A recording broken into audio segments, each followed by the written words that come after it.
Kia ora, everybody. Great to be here with you and to have Neil Shaw with me. Neil's our Water Services Manager for the North Island. So what we aim to do is have 15 minutes presenting and then 15 minutes for question. That's where Neil will come into his own because he's the subject matter expert. For those of you who I haven't met, Tim Cadogan, been at Taumata Arowai now for about 18 months. Prior to that, I actually sat around a table like you are for 13 years in Central Otago with 8 of them as Mayor of the Central Otago District Council. So strength to your arm for being in the room. I've put this presentation together as an induction for new councillors. I think you've got a couple of new councillors, but I also found in my time around the table, it never hurt to have a wee reminder about, you've got so many things on your plate, to have a wee reminder about things. So this is a wee reminder about water safety. So when I came to be Mayor of Central Otago in 2016, it was about 2 months after the Havelock North water incident where 5,000 people were made sick from tap water, basically. They drank the water out of a council supply and got very sick. Some of them, several dozen, wound up in hospital as a consequence, and it played a hand in the deaths of 4 people. It's about as bad as a drinking water situation can get in a first world country like New Zealand. There was an inquiry that came as a consequence of that, and one of the consequences of that inquiry was the formation of a dedicated water regulator, which is Taumata Arowai. Now, as I say, I've done this presentation about 40 times, and I have had people say to me at question time, so I'll cut to the chase. Gee, come on, Tim. It was 10 years ago now, Havelock North. It was a once-er. Let's move on. So we'll do that. We'll move on to a bit more present day. This is a camping ground in Canterbury. And in September last year, that camping ground, firstly important to note, it's on its own supply. So not a council supply, but nonetheless, it demonstrates what can go wrong. Its own supply failed, and water that came out of the tap into the camping ground facilities was infected by E. coli. Now, E. coli is a bacteria. It's actually a family of bacteria, and it's very important in drinking water safety. It's what's called an indicator species, and what it indicates is you've basically got fecal matter in your water, be that human, be it cow, be it bird, whatever. It also indicates you've got other pathogens that are harder to find in the water than E. coli, Cryptosporidium, Giardia, things like that. Highly likely to have them in too because your treatment's failed. Now, generally E. coli, which caused an outbreak at this camp, generally E. coli is harmless. You will have E. coli in your digestive system right now, but it comes in different shapes and sizes. And the type that got let loose in this camping ground last year was a bad one. It was a Shiga toxin producing E. coli. Kids started throwing up in the cars on the way home from camp because there was a school camp. Parents are going, oh, gee, what's happened? And it was identified absolutely to have come from the water. Now, a half a dozen of these kids wound up in hospital. They were that sick. And one little girl, there's an interview on national radio if you want to listen to her father talk about how they were desperately worried. The doctors were saying they thought she was going to lose her kidney function. And indeed, working since I've been at Taumata Arowai, I've met a number of people who are still suffering lifelong health effects from the Havelock North disaster 10 years ago. So really, really bad. That little girl did recover as far as we know, but it was touch and go for a while. Now, to bring you right up to date, last week, we get the reports from labs across the country when exceedances happen. Last week, there were 13 supplies across New Zealand that had E. coli and who knows what else coming through their supplies. One of those was actually a dock camping ground, ironically enough.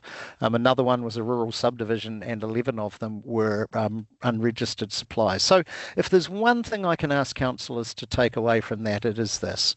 Most of our water in New Zealand is safe most of the time, but not all of it yet is safe all of the time.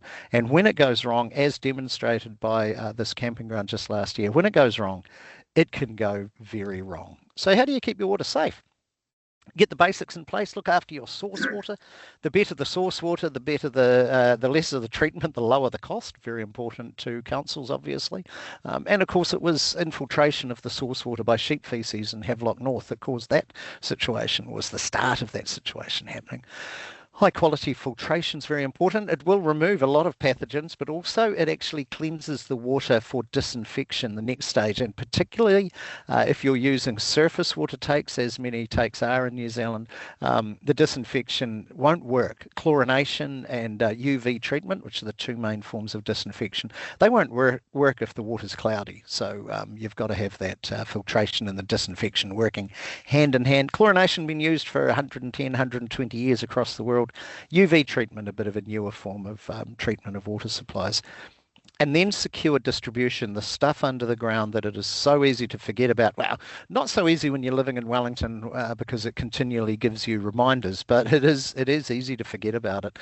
If you have leaks in your network, though, think of it this way. If water can get out and there's a drop in pressure, other stuff's going to get in. Dirt, bacteria, who knows what can get in. So that's why the more secure your network, the better.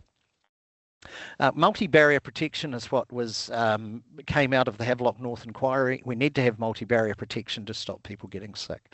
So if you look at that Swiss cheese model, you've probably seen it before. The first barrier, that can be chlorination. Chlorination, I've mentioned, it will deal with E. coli, it'll deal with all bacteria, and it will also deal with viruses such as norovirus. But what it won't deal with and what it won't kill, because they're tough, are protozoas such as Cryptosporidium and Giardia, both nasty, nasty bugs if you get them in your system. So that's where UV treatment comes in. UV will actually deal with all of those. It's a very effective form of treatment. Then the next level of protection, the next layer, if you will, is in that network that I talked about where you've got leaks, and that's residual chlorination. So you use chlorination to kill the bacteria and the viruses. Then you put a tiny amount of chlorine in your network so that as the water travels through the pipe network, it stays safe, and the last tap on the network is as safe as the first tap. Now, I'll give you a bit of an anecdote that I use, and I used when I was mayor, when people might come to you and go, oh, the standards are too high, it's ridiculous, and this always happens when the bills come out, right, and it's understandable, but it's a really easy thing to counter as an elected member if you get it, and I suggest you counter it by this. Ask them how much poo is okay to have in a glass of water. Because I haven't met anybody yet that I've posed that question to that have gone, oh, a bit. The answer is always zero. And that's what these barriers are doing, is they're stopping the bugs, the viruses, the bacterias, the protozoas and so forth that are that will come from infiltration of water supplies from getting into people's systems. So if the level's zero, then the standards can't be too high because the standards are just saying exactly that. We shouldn't have that in our water supplies. Okay, what are we expecting from council supplies? Recognising, of course, you're going into a joint enterprise July next year with 3 of your neighbouring councils, but the same will apply to them as well. We expect full compliance with the rules are an acceptable solution. I'll explain those terms alongside what the standards are shortly. Respond promptly to safety risks with appropriate action. I see you're under a heavy rain warning in Masterton. I'd love to have come up today, but with road conditions and so forth, just wasn't going to work. But when you have a heavy rain, sometimes I'm saying you in the general sense of water treatment, I'm not specific enough in my knowledge of Masterton's, but you might find that the surface water gets a bit high, it gets a bit murky, the chlorine can't work, so a boil water notice goes into place. And that's what you've got with your maintaining robust risk management plans. Then we're looking for councils to demonstrate progress towards resilience. We're looking at supplies to be resilient to disruptions by 2028, so a lot less of those boil water notices and so forth. What can you expect from us? Look, a proportionate response is what we talk about. And I think the 2 examples I gave at the start of this, Cordetto, are really useful. We're a bit tougher on councils, to be fair, because when things went wrong in Havelock North, 5,000 people got sick. Councils deal generally with a lot of big supplies. The risk to the public is far higher through council supplies than on the smaller supplies, such as the camping ground. Shouldn't have happened, but 38 people got sick as opposed to 5,000. But generally, councils sit down in that voluntary space. We don't have to get involved terribly much. We monitor, your teams know what they're doing, everything's generally car pie. Sometimes we have to move up that sort of pyramid of directions. We gave directions last month to 3 councils that were slow coming up with plans for when their protozoa barriers were going to be put in place. We simply said, well, you're going to tell us by this date. Then we get into that enforced space up the top, which we had to act on last year. And you have some rural area in your 2,300 square kilometres. So you've probably got some rural supplies that are operated by, not by council, but by private supplies. One of those in the far north, Kaio, it fell to pieces last year, basically. It had been on a boil water notice for 10 years. By the end of it, it wasn't even putting water out of the taps to supply the people in the town. The private supply just failed. After a lot of discussion, trying to work out what to do for the best, we had to go in and say to the Far North Council, hey, you guys are going to have to take over that supply. We don't want to do that sort of thing. You guys don't want it to happen. The last thing you want is suddenly to have a supply on your books that you didn't beforehand. So what I ask of councillors, you're in that room, I know because I used to be, you're in that room because you're the eyes and the ears of the community. You know what's going on. Now, if you hear of a supply that's starting to get a bit wobbly, be that maybe the infrastructure's falling to bits, maybe the person's running it falling to bits because they haven't got a succession plan, please have a talk to them and tell them to talk to us because we're actually here to help when it comes to those small supplies. We really want to keep them on track. We've got a community supplies team that will actually offer practical advice to them. Unfortunately, we can't turn up with wads of cash, but we do have these folk that will perhaps come up to your area or certainly get on a Teams meeting and talk them through their problems just to try to get them back on track. It's the best way to look after yourselves and us. And of course, we've also got Neil's team in Palmerston North, and I'm going to have a little drink of water while he introduces this fine crew of people. Neil, over to you. Kia ora tātou. Yes, my team. Firstly, I'm Neil Shaw, the Water Services Manager for the North Island. I'm based in Hamilton. Today, I'm coming to you from our office over the hill in Palmerston North, where the other three staff on the screen are all based.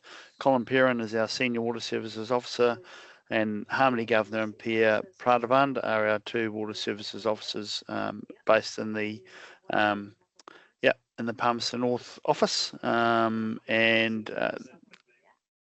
This team are the ones who deal on a day-to-day operational basis with your water operations staff. So, thanks, Tim. Excellent. Thanks, Neil. I've just had a look at our timer and see I've gone a bit slower today than normal. So look, the rules, I mentioned them earlier on, that's just the rule book on how to operate large centralised supply. Your staff will be all over the rules. Acceptable solutions are ways to be compliant with the law that don't involve the complexity of the drinking water quality insurance rules. They use endpoint treatment in each household or business rather than centralised treatment. We made big changes to them last year to make them more affordable for households, clarify responsibilities, allow surface water to be used for all of them, and we've updated our website to make them easier to use. So if people have had a look at them before and gone, nah, they're rubbish, they're probably right, but from September 2025 they've been a lot better. We have a little hand to play in wastewater. We have set wastewater standards in accordance with the government's wishes. These operate now from December the 19th last year, and instead of regional councils dictating the levels across their rohe, the same standards apply across the whole country. Look, your staff will be able to talk you through those, and we can come to them in questions if need be. We have a water standard and we have a land standard. We have a role in emergency management, unfortunately having to do that too much at the moment around the country, and particularly here in Wellington. National Engineering Design Standards, we're working on those. This is to try to get a standard across the country for the infrastructure when subdivisions go in, because we're a small country. Why on earth do we not have standards? And we have a role to play in stormwater. Last slide before we get to questions, and I get myself back on time.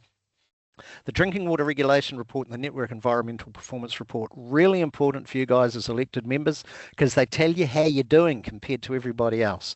They come out around the middle of the year, and when you transfer or transition from being governors to owners, these are still going to be a really useful tool for you to pick up or go online and have a look at and go, hey, gee whiz, I see, and I'm making this up, I'm not saying this is the case in Masterton, but I see we rank quite lowly compared to other places when it comes to water leakage, let's say, and you'll be able to ask the board of directors or your current staff, what why is that? If you don't already know, it's a great way to keep in touch with what's happening. And the compliance monitoring and enforcement strategy is what I've been talking about for the last, darn it, 15 minutes and 23 seconds. So I've overshot the runway, but it does leave plenty of time for questions, because this is really the important stuff. What is it that you guys need to know about from us, rather than us pontificating on about what's important to us? So, Kim, Mayor Bex, I'm in the hands of whoever. Happy to take questions. Brilliant. My understanding is we get I think, a double A standard. Is it double A or single? And the major deficit in ours is our use per capita per day. 644 litres per capita per day is a bit on the high side, to say the least. What's your question? Well, I'm a bit puzzled why we're looking at it when we're just handing over to new authorities, and we're not going to be. It's not in our next in our LTP for next year. You're still going to be the owners, and that's crucial. You're not walking away totally. Your council will still be owners alongside your other three councils, and a basic knowledge of the thing you own is crucially important in our view. Neil, do you have any? Sorry? Drive. I assume your standards will be a bigger driver. The standards, the network performance reports that you issue to, in our case, the new CCO, they will drive the new water entities. We have some input with performance but I would have thought you have a greater influence by setting a standard. Yeah, I think compliance drives the investment. Yeah. So, if there are standards that aren't being met, that's where the investment's going to go. But Tim or Neil might want to talk to that more. That's what you're suggesting, isn't it? Yeah. Yeah, Neil, do you have any comment to make? Other than the network, if you're talking about the network environmental performance report, that report's prepared on the data that's provided by council as a supplier. So it's not our data as such; it's data that comes from your council. So But it's done to a standard, surely. Well, it is, but there's the standards, and then there's other aspects, Brent. So if you look at, yes, Kim's exactly right. You've got to meet the standard, and that's fine. But if we look at something like water loss isn't necessarily something that's going to affect the standard so long as the system can cope with it. But by crikey, it's going to affect your budget. And as owners, you're going to want to be able to look at these documents and say, hey, whoever the chairman of the board is of the organisation to come, why is it that we have a very high water loss in Masterton, for argument's sake? Or indeed, actually, as the owners of a joint enterprise, you might want to be looking at one of your neighbours and go, what's going on with their water loss, or with something else that isn't necessarily directly attracted to the compliance. But Kim is exactly right. Compliance is what's going to drive most of what's happening. Any other questions? Tim, when we go to the water, Gary Caffel here, Tim. Hi, Gary. Great to see you. How you doing? Good. Tim, when we go to the new water entity, do you guys deal directly with them rather than with the individual councils? Yep. Yeah. There's the short answer.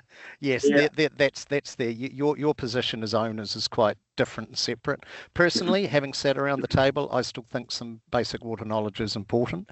But definitely Neil and his team will be dealing with, and forgive me, I did pick up the name of, I keep calling it Y plus T, but I know it's got a new name and I can't quite remember. It's very similar to that. YT. YT. Oh, YT. okay. I should have been able to remember that even in my dosage. Any other questions? Possibly, Viola, just in the back of the room here. Just in respect to, I guess, performance measures and compliance and gaps in reporting, how's the authority going to manage that on a consistent basis across all of the different entities? Well, it's actually going to be easier to deal with the different entities when we're looking at, I think, 40 now as opposed to 67. But certainly the knowledge gap is of concern to us. And Neil, feel free to jump in if you want. But some of the knowledge gaps that we see are still of great concern. Asset management is absolutely fundamental to it, even at a financial level. So you might actually find the Commerce Commission looks at these as well. But it's crucial to know what your asset is before you can manage it appropriately. And some of the gaps we do see are still troubling. Neil, do you have a comment? Yeah, I think from mine, it's in terms of drinking water safety. So when we were first set up, again, we were set up on the basis it would be managing 4 rather large entities, and now we're dealing at the moment with 67 councils across the country.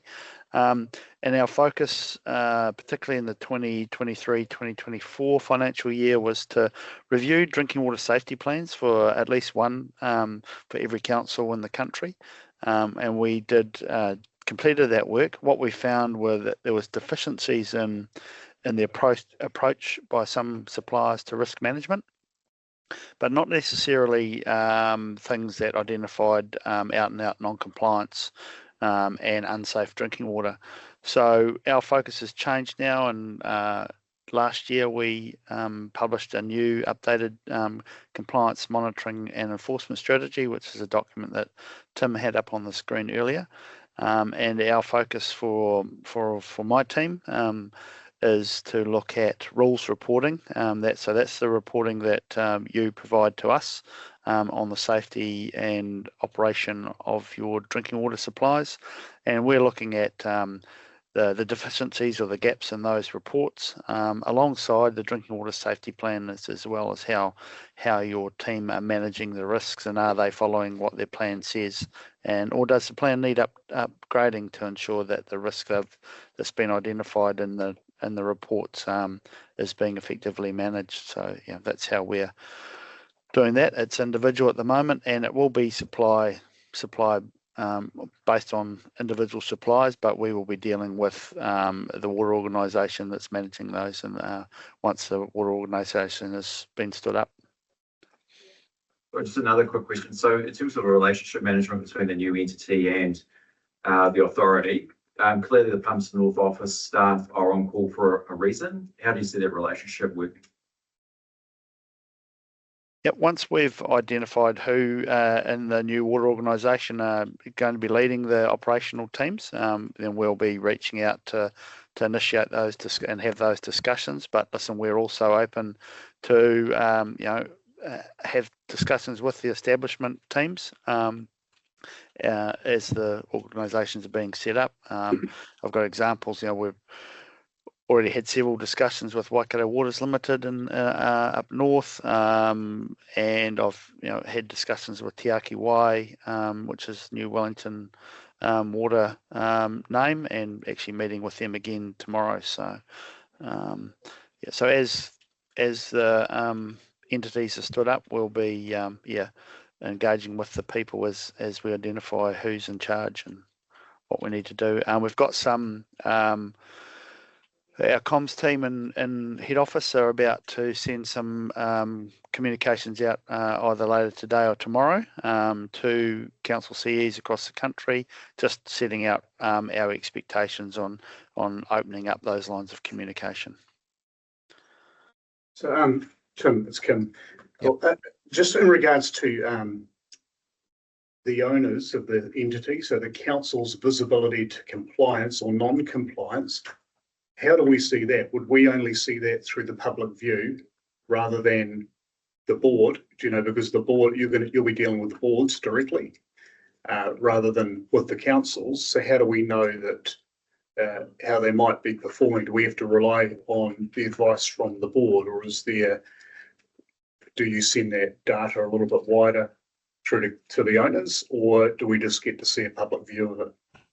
That's a really good question. I think the first thing I'd be doing is looking at the statement of expectations and finding out what what the relationship, that's the prenuptial agreement, isn't it, of what the relationship's going to be like. And I know what sort of cordial I'd be liking to get. But when it comes to whether we'll be picking up the phone to owner, council, CEs or mayors alongside the chair of the board or the CE of YT, I'm not sure. Neil, have you put your mind to that? Look, probably out of our pay league at this stage, Kim, but I'll make some inquiries and Right. come back to you. How about that? No, good. Thanks. David? David Holmes speaking. Tim, Hello, David. with regards to rural water schemes, you've been quite your company or whatever you like to call yourselves have been quite tough on the filters and things being installed on them. And are you still as tough as you were when you started, or have you eased it off a little bit?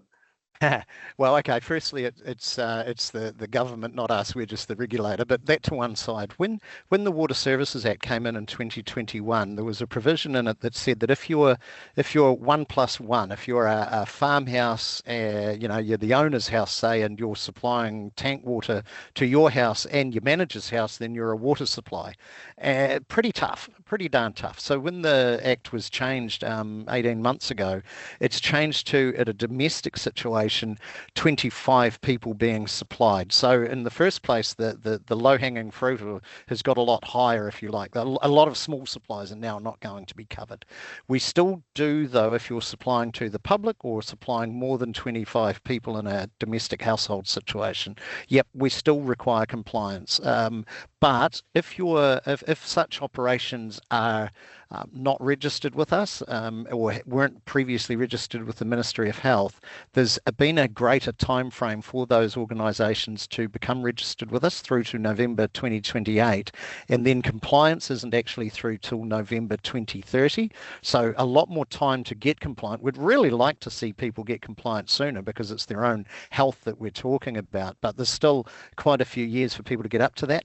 And you may recall the slide that I talked about with the acceptable solutions. That's where the big changes come, because those small supplies, if you're supplying more than 25 people or the public, you need to become compliant. The acceptable solutions are the easiest way to do it. And we've made wholesale changes to them, including the types of devices that can be used in households for supplies that are not just them looking after themselves. Being that before you used to have what's called a validated model, it had to be validated to an international standard, which meant it had all sorts of bells and whistles to make sure that if the lamp wasn't working properly or the filters were clogging or whatever, it would set off an audible alarm, it would ring your phone or do all sorts of things. You don't need that for households now. You can get quite simple models that start at about $1,200. That's not fitted to keep that cost down. So yeah, we are still looking to get these smaller schemes compliant, but to use your language, not as tough as we were, not as expensive as we were. There's more time and play. And that community supplies team that I put up earlier on the slide before Neil's team, they've actually been put in place to make it easier for those small suppliers to get the information they need to get compliant. So I think we've come a long way towards meeting in the middle for those small rural supplies. Thank you. Any other questions? So just one, there's a bit more relating question. So originally the authority started off with potable water, health of the safety of potable water. It's extended into discharge to water. I don't know if there's part of the original remit. Where do you see the authority going in terms of additional powers that might be into the future? Yeah, great question. The wastewater standards was something that certainly wasn't contemplated when we first came into play, but when you look at the situation where 20% of our plants are currently on expired consents across the country, with another 40% going to be expired in 10 years, something had to be done. There's a great opportunity, and we would seem to be the agency to do that. Where we're working the next set of plans, we're looking at biodegradable solid standards. So what comes out of your sewage plant are able to actually meet a standard by 2028. You can start using them productively rather than taking them to landfill. There's no set standard for that at the moment, so we're bringing that in. We're looking at bypasses and discharge standards to come in the next few years. At the moment, we're compiling knowledge. We have a situation in New Zealand, again, with the regional council scenario that we have at the moment. Goodness knows where that's going. But in some regions, you have to tell the council that you've breached your resource consent by having a discharge, and other ones it's put into your resource consent that you can do so many discharges. We don't actually have a decent knowledge as a country of what our discharge and overflow situation is. So we're working on that next. Way further down the track, I talk about the NEDs. We're working on those at the moment, but further down the track, we'll probably, my pick, but I could be wrong, discharge to air standards. What's the smells that are coming out of plants is probably going to be what we're looking at next. But that's a little bit of crystal ball gazing, but that's my pick. Don't tell the boss I said that, eh, Neil? Brent? With a place like Masterton, where majority of our discharges to rivers, are iwi involved in your discussions about what's acceptable into the rivers? Yeah, so the way that the standards work now is previously, say you wanted to reconsent a plant to discharge to water, you may have some cordero, you may not, you should, but you might, up to you. And then it goes to the regional council, and the regional council has had the ability to work that through, and sometimes it went from the environment court from there. The way it works now is that if you as a council look and go, right, we're going to reconsent this wastewater treatment plant, we want to do it to river. I know 3 out of your 4 do go to waterways. You need to have that conversation up front there with iwi. Get their views on board, understand what their take is, and make that as part of your decision-making matrix. Obviously a very, very important part.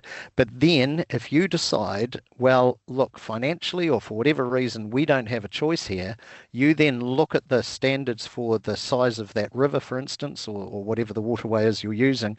There's 9 different standards that come into play, be it open ocean, right through to estuaries, to rivers, whatever.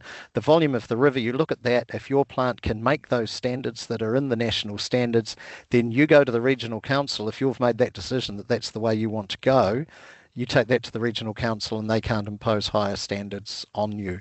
So your conversations, obviously with iwi, hugely important, but it's you or the entity to come that's going to be having those conversations up front rather than, I suppose you could say, via the regional council, which is how it's often ended up, or indeed the environment court further down the track. No, thank Kim. Right, well, thanks, Tim and Neil. It was really useful. I know you're doing the tropes around the whole of the country at the moment, so and we've had a few issues trying to get you here a bit earlier. And that's because of our availability. But thanks very much for your presentation. It's been really useful. We have recorded this and we'll be putting it onto our website under workshops also, so that people can see what the conversation was about, and those elected members that aren't here today are able to view this. So thanks very much for your time, and all the best. Thank you. Excellent. Thanks very much, Thank you very much. and Kim, and good luck for the future. It's going to be an interesting term ahead. That's great. Thank you.